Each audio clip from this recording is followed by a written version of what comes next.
Bom dia a todos. Meu nome é Felipe, sou residente do segundo ano do Serviço de Neurocirurgia da Unicamp. Vou falar hoje sobre algumas complicações das derivações ventriculoperitoneais de uma maneira mais direta, já que é um tema bastante amplo. Então, falando de complicações, nós vamos falar inicialmente desse artigo, que ele é do ano 2000. Ele é um follow-up, é um exame que acompanhou uma série de pacientes que foi submetido a DVP em 12 centros nos Estados Unidos e na Europa, né? Foram 344 crianças com a idade entre 0 e 18 anos, que colocou a primeira válvula na vida. Nesse estudo foi utilizado,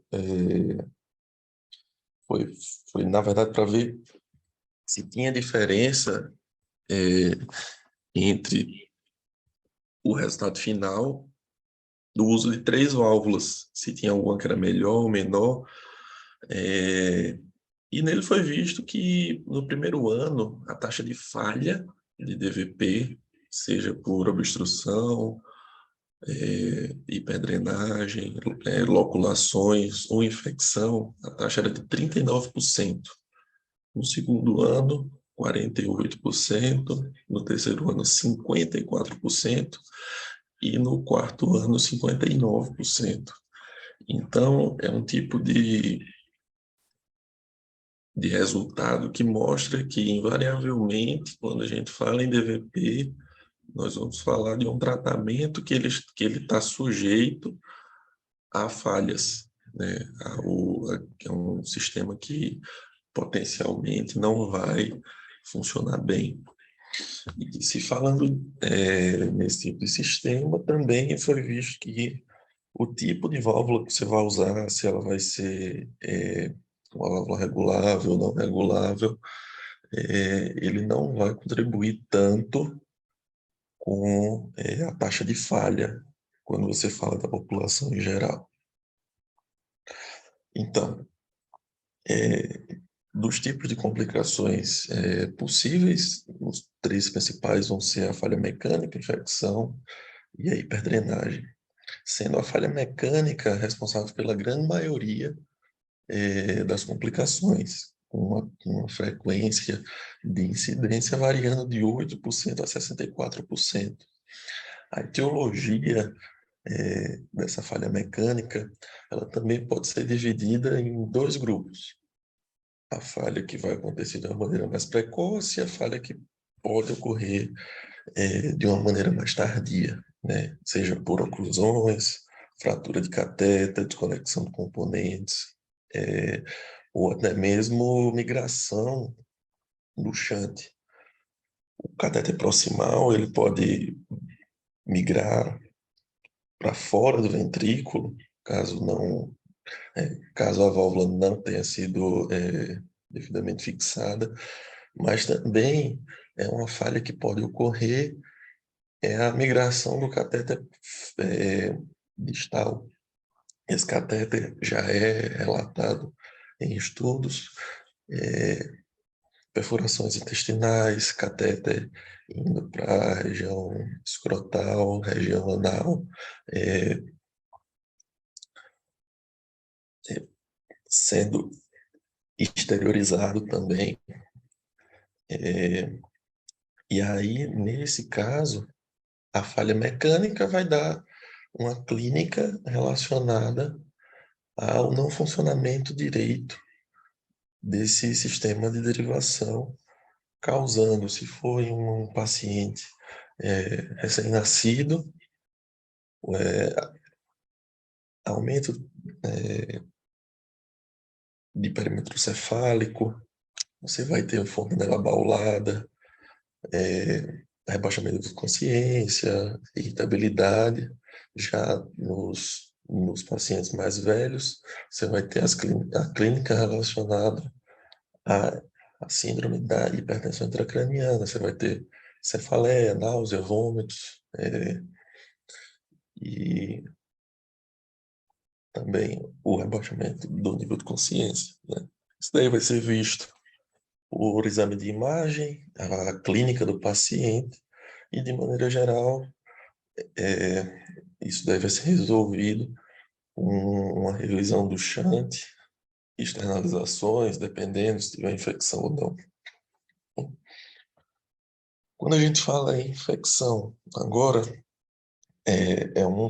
tem também uma prevalência e uma incidência relativamente alta. Quando a gente fala da população geral em si, varia de 3 a 12%, mas existem alguns fatores de riscos relacionados ao paciente, que isso daí vai aumentar ainda mais a incidência de infecção. Quando a gente fala de bebês que tiveram prematuridade, que, que podem ter passado por algum tipo de hemorragia intraventricular, a idade do paciente, quando você compara os dois grupos, os pacientes que são mais novos, geralmente ali na idade menor que 1 ano, menor que 5 anos, eles estão mais predispostos à infecção. O paciente que já teve uma infecção prévia do sistema, o tipo de hidrocefalia. Já foi visto que pacientes com mielomeningocele têm uma chance maior de ter infecções do sistema, pacientes que já tiveram meningite prévia e, novamente, os pacientes que tiveram algum tipo de hemorragia intraventricular, seja ela da prematuridade nos pacientes pediátricos, seja ela secundária a alguma outra etiologia nos pacientes mais adultos, e a desnutrição também vai estar envolvida como fator de risco do paciente. Existem outros também fatores de risco que são relacionados à equipe que tá fazendo, ou até a válvula em si, o tipo de válvula, se ela tem reservatório, se ela não tem. E em relação à equipe, está muito relacionado quando você vê o tipo de os agentes etiológicos dessas infecções. Se você pegar mais ou menos 75% dessas infecções vão ser causadas por estafilococcus, seja ele do grupo Epidermidis ou por, por Staphylo aureus, que são bactérias eminentemente presentes na flora da pele. Então, quando você pega, você tem um maior contato do cirurgião com pele exposta do paciente, tricotomia muito ampla, causando microfissuras na pele, buracos em luva, procedimento muito demorado. Tudo isso são fatores de risco relacionados à equipe técnica que podem contribuir com a maior chance de infecção. Outros 10% aí vão estar em bactérias anaeróbias, e outros gram-negativos, tá bom? Eminentemente, o tratamento vai ser DVE ou revisão do shunt mais antibióticos. Os sintomas mais comuns podem febre, eritema perissistema, seja ele na parte proximal ou até mesmo por todo o trajeto do cateter distal e do proximal, meningismo, paciente com rigidez de nuca, dor abdominal, hiperitonite, quando a gente já tem um acometimento além do sistema nervoso também, da cavidade abdominal, abertura de ferida operatória, quando você tem exposição de válvula, ou até quando já está com alguma descarga purulenta pela ferida operatória prévia.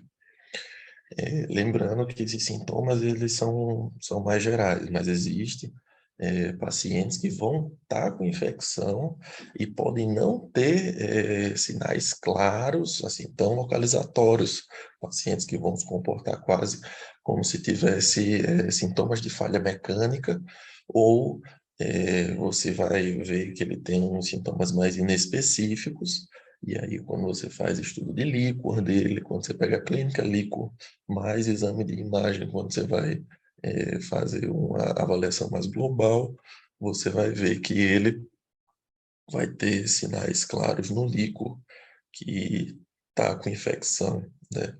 A infecção também ela pode ser dividida na infecção no grupo de infecção mais precoce, que vai estar mais relacionado com as bactérias da pele, né? Principalmente o, os estafilococos, mas também isso daí pode estar relacionado é, com bactérias mais indolentes que vão causar depois ali de 6 meses, 1 ano de cirurgia, algum tipo de complicação, né? É, o esquema para você iniciar o tratamento dessas infecções, quando a gente fala de adultos, uma cefacomicina, mais uma cefalosporina terceira ou quarta geração, mais ou meropenem, porque você vai ter que cobrir uma ampla gama de bactérias, né? Que isso daí pode ser descalonado depois que você tiver feito cultura junto com o antibiograma. Lembrando que o esquema empírico ele deve ser iniciado após você colocar esses exames para que a gente tenha um exame de cultura mais fidedigno, né? E você tenha a menor chance de ter uma cultura falsamente negativa. Quando a gente fala na população pediátrica, também, mais uma vez, a vancomicina, associada a ceftaxima, ou ceftriaxona, ou meropenem. Então, visto que o paciente tem infecção, você tem que agir. Você não, assim, de maneira geral, você não vai tratar de maneira conservadora, apenas com observação, né? Existe uma série de protocolos aí que foram feitos durante os anos. Na maioria das vezes, ou você faz DVE mais o antibiótico empírico, ou uma externalização do sistema junto com os antibióticos. Alguns autores defendem é, que você pode, dependendo de como o paciente está, você até mesmo deixar esse sistema inicial lá, começar o tratamento com antibióticos quando o paciente ele está melhor, ele já tem critérios de cura, quando a gente vai ver celularidade, é, a cultura negativa e a parte laboratorial sistêmica também em si, melhora clínica, você pode fazer a troca da DVP do sistema antigo por um sistema novo, não utilizando o mesmo sítio de punção, né? Lembrando que, principalmente, os estafilococos, eles têm a capacidade de fazer biofilme.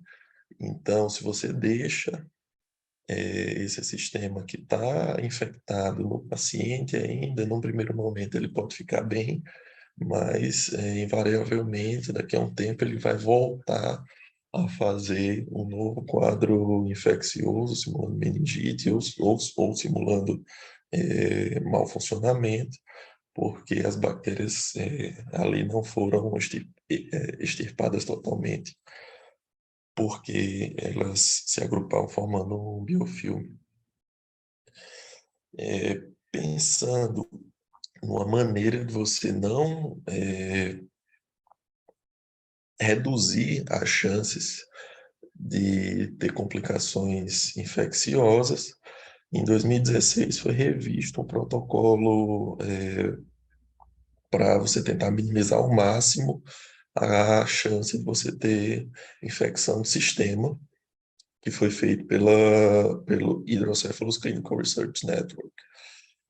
Nele, você tem um protocolo que vai desde começar o antibiótico profilático, antes da incisão, no caso, na indução anestésica, você fazer uma lavagem, esperar os 3 minutos, você limpar todo o paciente com escova, usar 2 luvas, passar filme plástico estéreo sobre toda a superfície,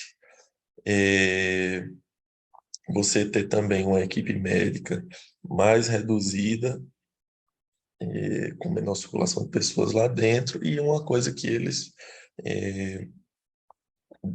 também advogam, né, o uso de antibióticos pós-operatórios, sendo indicado ou não, ainda está em fase ainda não foi tão consolidado, você inclusive fazer antibiótico, seja ele tópico entre a válvula ou até mesmo intraventricular, como forma de você reduzir a quantidade de infecções nesses pacientes.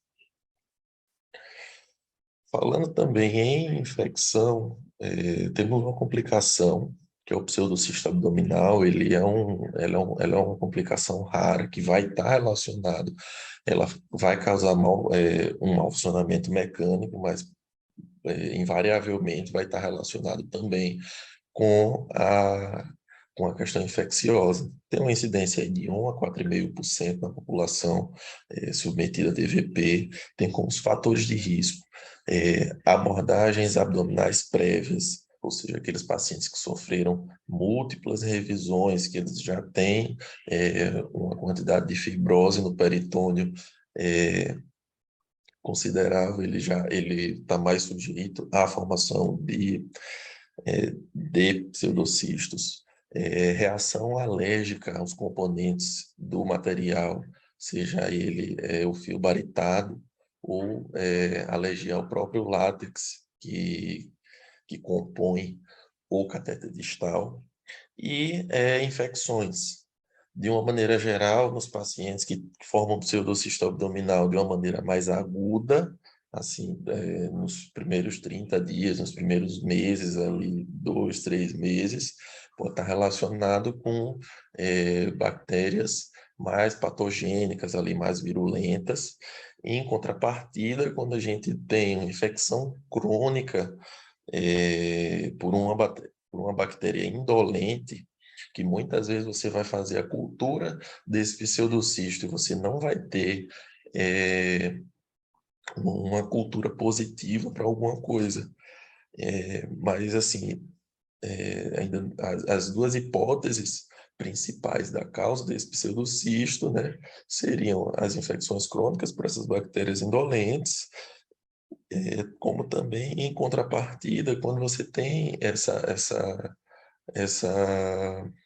infecção, você vai ter uma hiperproteinorraquia que vai dificultar a absorção desse líquido pelo tecido peritoneal. Da mesma forma que quando você fala de alguém que tem uma reação alérgica àquele componente, ou que foi submetido múltiplas vezes a abordagens abdominais prévias, você vai ter também um peritônio que vai ter uma menor capacidade absortiva daquele líquido, sendo mais sujeito à formação desses pseudocistos.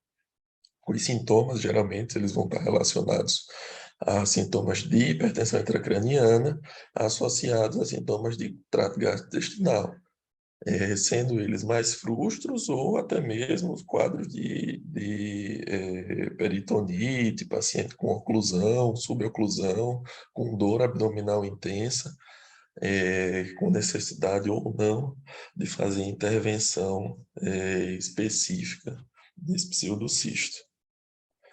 Esse é um tema que já foi, ele foi tema de vários artigos. Eu trouxe 2 aqui, um dele um pouco mais antigo, que data ali de 2004, que ele fala de fatores de risco e tenta, e ele sugere um algoritmo para o tratamento desses pseudocistos.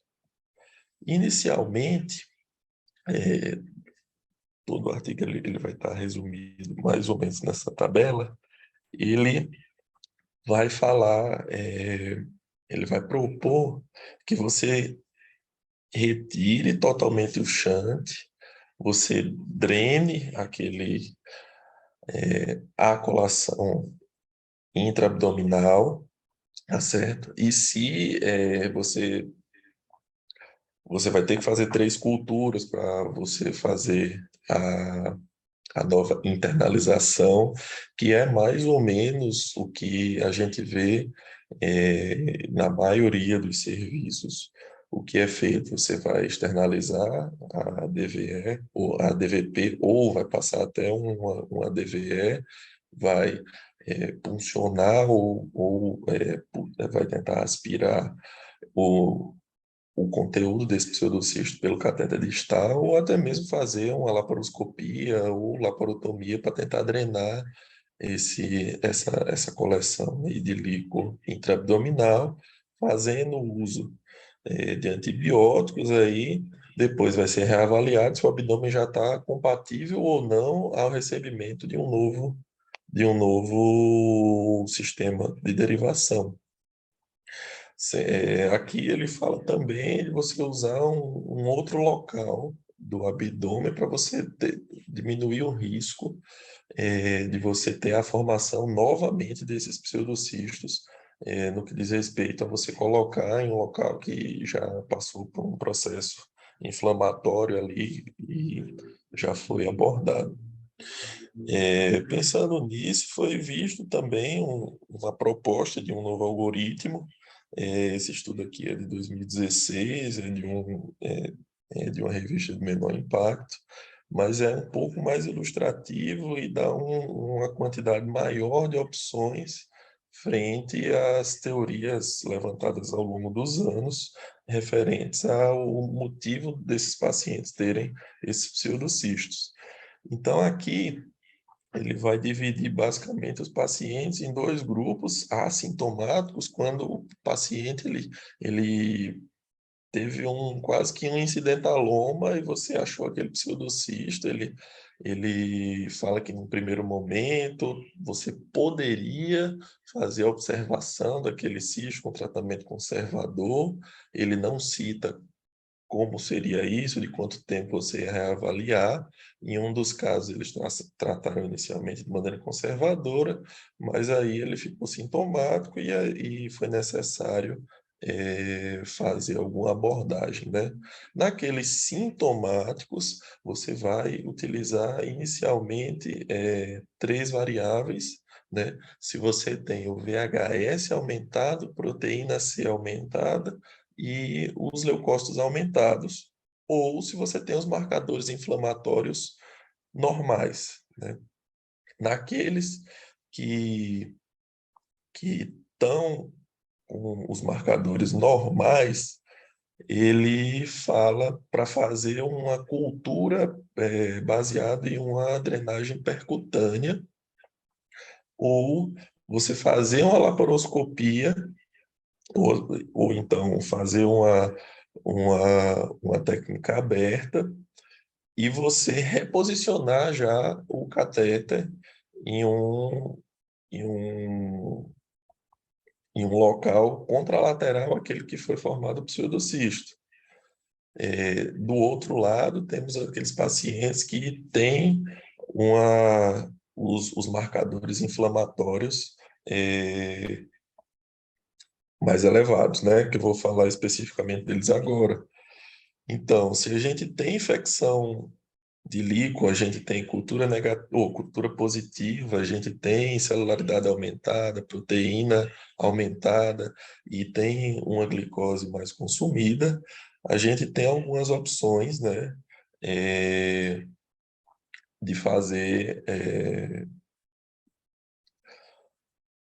na, na verdade, quando você tem esses sinais claros, você vai ter que realmente externalizar esse sistema, você vai tratar essa meningite, você vai tratar esse processo infeccioso. Depois de 3 culturas negativas, eh, você vai poder fazer a nova derivação, né? Utilizando um outro lado do abdômen, ou até mesmo você não mais utilizando a derivação peritoneal, fazendo uso da pleural ou da atrial, né? Isso em um primeiro momento. Quando você já vai para aqueles pacientes que têm recorrência eh, de pseudocisto, tem mais 2 grupos: aqueles que estão em um diagnóstico novo, que ele não tem recorrência, né? E que ele não está com esses sinais claros de que está com o líquor tão infectado. Você pode, fazer uma laparoscopia, reposicionar esse catéter contralateral e fazer uso dos antibióticos, é, ou você pode fazer a drenagem percutânea, fazer lá a cultura, né? E, e fazer uso de antibiótico terapia empírica e ver como é que esse paciente vai ficar sem mexer no catéter.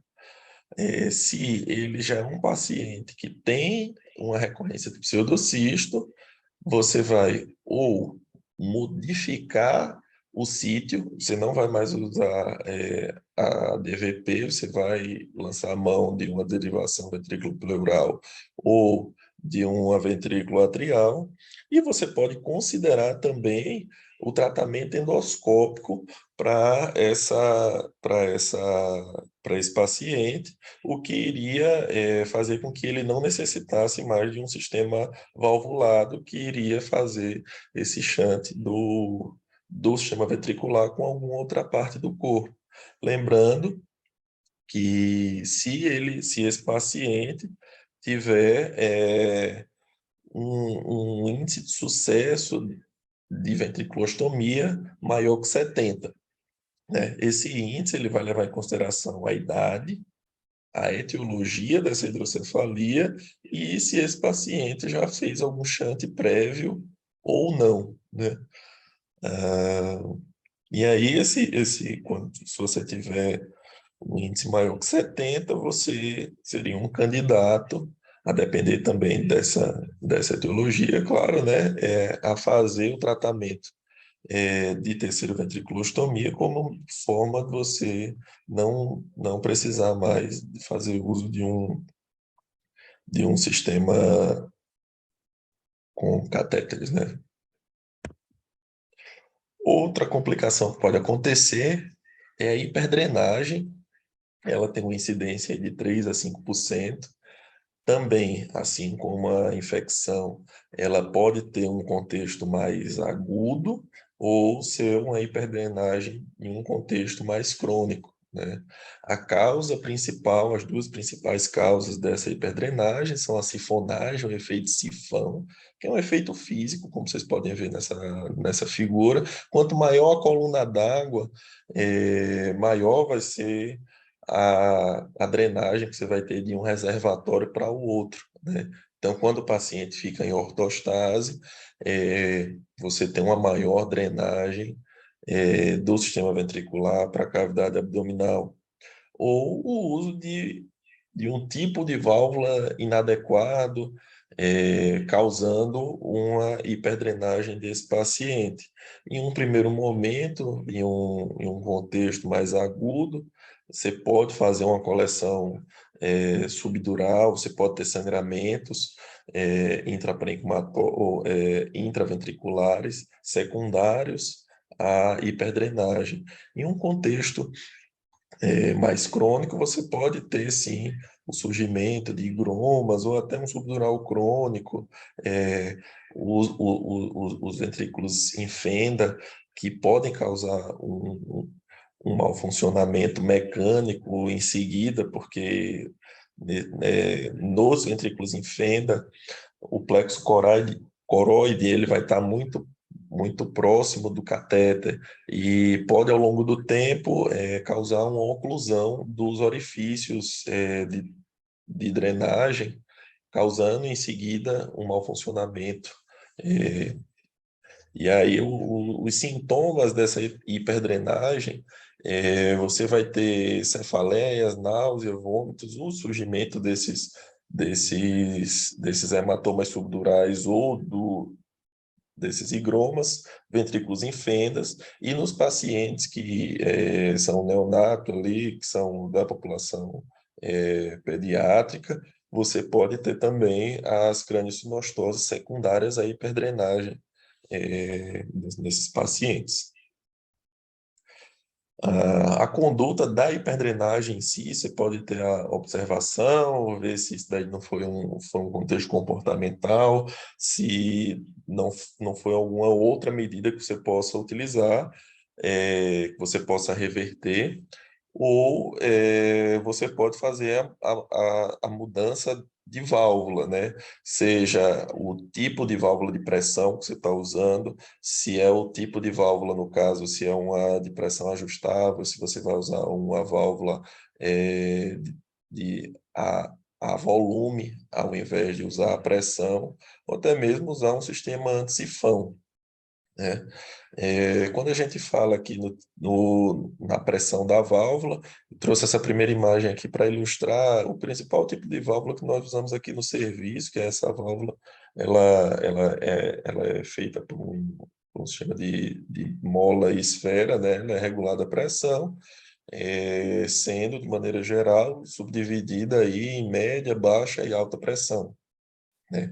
Na figura ao lado, nós temos um mecanismo, um dos mecanismos que são utilizados para a válvula anti-sifão, né? A depender da angulação que o corpo toma, se ele está em pé ou se ele está deitado, há uma drenagem maior ou menor do líquor, o que dificultaria a formação desses hematomas, né, ou dos higromas e da sintomatologia que o paciente vai ter secundário a essa hiperdrenagem.